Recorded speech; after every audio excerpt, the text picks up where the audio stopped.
السلام علیکم ورحمۃ اللہ وبرکاتہ۔ بسم اللہ الرحمن الرحیم۔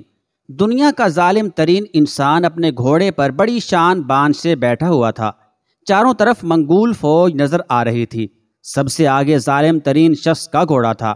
اس کے سامنے قیدی مسلمانوں کی 3 قطاریں کھڑی کی گئی تھیں، جن کو ظالم حکمران کے حکم پر قتل کیا جانا تھا۔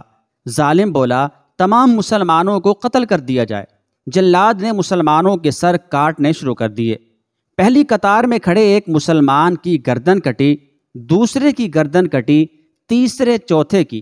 اسی دوران پہلی قطار میں ایک بے قصور بوڑھا غریب قیدی بھی کھڑا تھا۔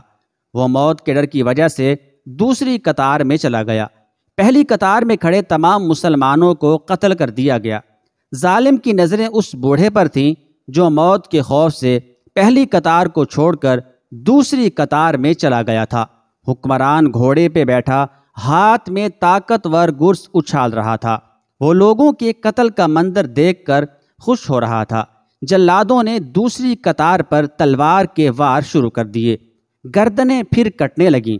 جلاد تلوار چلا رہے تھے اور خون کے فوارے اچھل اچھل کر زمین پہ گر رہے تھے۔ بوڑھے بابا نے جب دیکھا کہ دوسری صف کے لوگوں کی گردنیں کٹ کر گر رہی ہیں اور جلد ہی اس کی باری آنے والی ہے، تو وہ بھاگ کر تیسری قطار میں کھڑا ہو گیا۔ جابر حکمران کی نظریں اب بھی بوڑھے پر جمی ہوئی تھی کہ اب وہ تیسری قطار جو آخری ہے وہاں چلا گیا ہے۔ ظالم حکمران نے سوچا، بوڑھا اب کہاں جائے گا؟ بوڑھے کو اس کی تلوار سے کون بچا سکتا ہے؟ وحشی نے سوچا، میں نے لاکھوں انسان مار دیے تو یہ کب تک بچے گا؟ تیسری قطار پہ جلادوں کی تلوار بجلی بن کر گر رہی تھی۔ ظالم شخص کی نظریں مسلسل اس بوڑھے پہ تھیں کہ کیسے وہ موت سے بھاگ رہا ہے۔ تیسری قطار کے انسانوں کی گردنیں گر رہی تھیں۔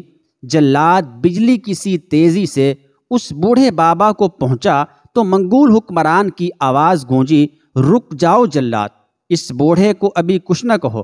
منگول سپہ سالار نے مسکراتے ہوئے کہا، بوڑھے بتا، پہلی صف سے تو دوسری صف میں بھاگ آیا، جب وہ ختم ہوئی تو تیسری صف میں بھاگ آیا، اب بتا پیچھے تو کوئی اور صف بھی نہیں، اب تو بھاگ کے کہاں جائے گا؟ اب تجھے مجھ سے کون بچائے گا؟ بوڑھے نے آسمان کی طرف دیکھا اور کہا، میں نے پہلی صف کو اس لیے چھوڑا کہ شاید میں دوسری صف میں بچ جاؤں، لیکن موت وہاں بھی پہنچی۔ پھر میں نے دوسری صف کو بھی چھوڑ دیا کہ شاید تیسری میں بچ جاؤں۔ ظالم نے گرز کو ہاتھ میں اچھالتے ہوئے کہا، بوڑھے تو میری تلوار سے نہیں بچ سکتا۔ بوڑھے مسلمان نے کہا، اللہ تعالیٰ کی ذات جو چاہے وہ کر سکتی ہے، اور اگر وہ چاہے تو مجھے تجھ سے بچا سکتا ہے۔ ظالم نے کہا، تیرا اللہ کیسے تجھے مجھ سے بچا سکتا ہے؟ ظالم کا یہ کہنا ہی تھا کہ اچانک اس کے ہاتھ سے گرز گر پڑا۔ اس نے گھوڑے کے اوپر بیٹھے بیٹھے گرے ہوئے گرز کو اٹھانے کے لیے خود کو جھکایا تو ایک پاؤں رکاب سے نکلا اور وہ اپنے گھوڑے سے نیچے آ پڑا، جبکہ اس کا دوسرا پاؤں رکاب میں ہی پھنس کر رہ گیا۔ اس کے بعد گھوڑا اتنا ڈر گیا کہ بھاگ نکلا۔ اس نے خود کو بچانے کی بڑی کوشش کی۔ اب اس کا لشکر بھی حرکت میں آ چکا تھا، لیکن گھوڑا اتنا طاقتور تھا کہ کسی کے قابو میں نہ آیا۔